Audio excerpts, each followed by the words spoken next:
안녕하세요. 오늘 저희가 함께 살펴볼 자료는요. 자다 깼더니 시가 되어 있었다라는 제목의 시집 원고입니다. 아, 네네. 이게 2025년 5월 2일에 별빛드락 출판사에서 나올 예정인 아주 따끈따끈한 작품이죠. 네, 제목부터가 참 흥미롭네요. 그렇죠. 김환철, 문은경, 정은숙, 조소영, 박정민, 김미숙 이렇게 6분의 시인이 함께 엮으셨어요. 아리시움 문학 동인회라는 곳에서요. 그래서 이번 시간에는 이 시집에 담긴 다양한 목소리들, 그 매력을 좀 함께 탐구해 보려고 합니다. 네, 좋습니다.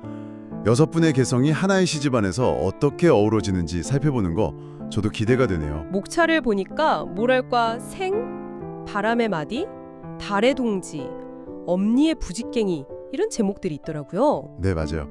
생을 수놓다 이런 걸 보면 일상이나 자연, 또 기억을 아우르는 다채로운 이야기들이 담겨 있을 것 같아요. 그렇죠.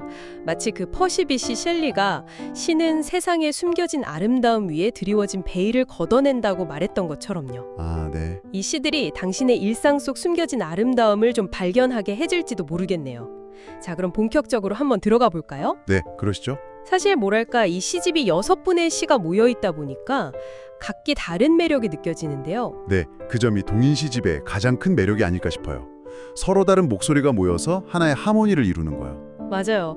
특히 그 목차 중에서 예를 들면 조소영 시인의 엄니의 부직갱이 같은 제목은 딱 봐도 어떤 기억과 연결될 것 같은 느낌이 들어요. 그렇죠.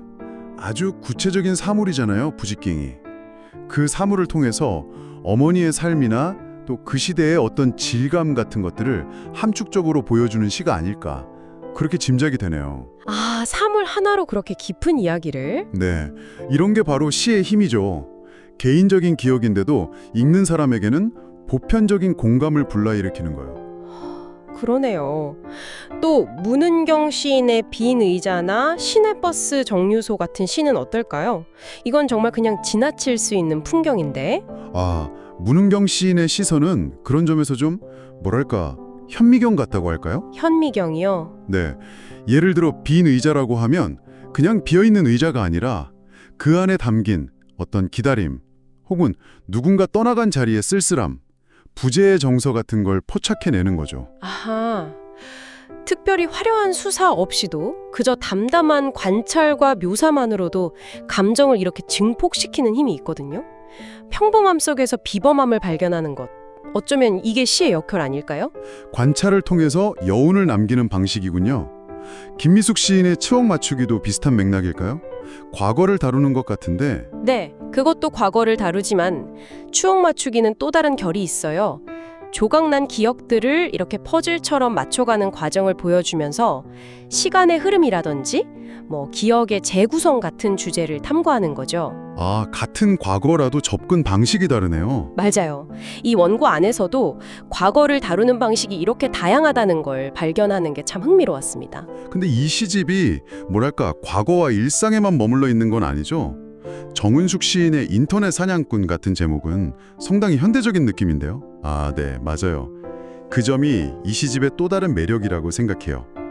개인적인 서정성에만 머무르지 않고 우리가 사는 이 동시대의 사회 현상에 대해서도 날카로운 시선을 던지거든요. 비판적인 시선도 담고 있다는 거군요. 그렇죠. 그런 시들이 함께 있기에 시집 전체가 훨씬 더 입체적으로 느껴지는 것 같아요. 또 더 나아가서 김환철 시인의 지구나 소행성의 꿈 같은 작품들은 어때요? 그건 정말 스케일이 크네요. 네, 우리의 시야를 인간사를 넘어서 우주적인 차원으로까지 확장시켜주죠.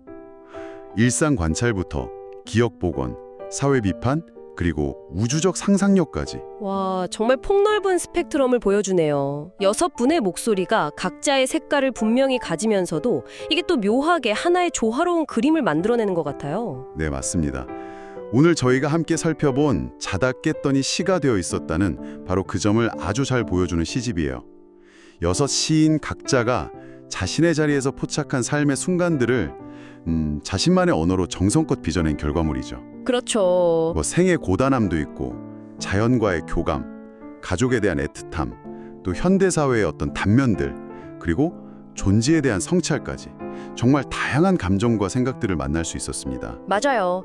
개별 시인의 세계를 들여다보는 재미도 있지만 이분들이 아리시움 문학동인회라는 이름으로 함께 모여서 어떤 시너지를 만들어내는지 보는 것도 참 의미 있는 지점이었던 것 같아요. 네, 동인 활동의 가치가 드러나는 부분이죠. 아, 그리고 참고로요. 이 시집 구매자를 대상으로 5월 1일부터 9월 30일까지 아리시움 문학 시 콘서트 초대 신청도 받는다고 하네요. 오, 시 콘서트요?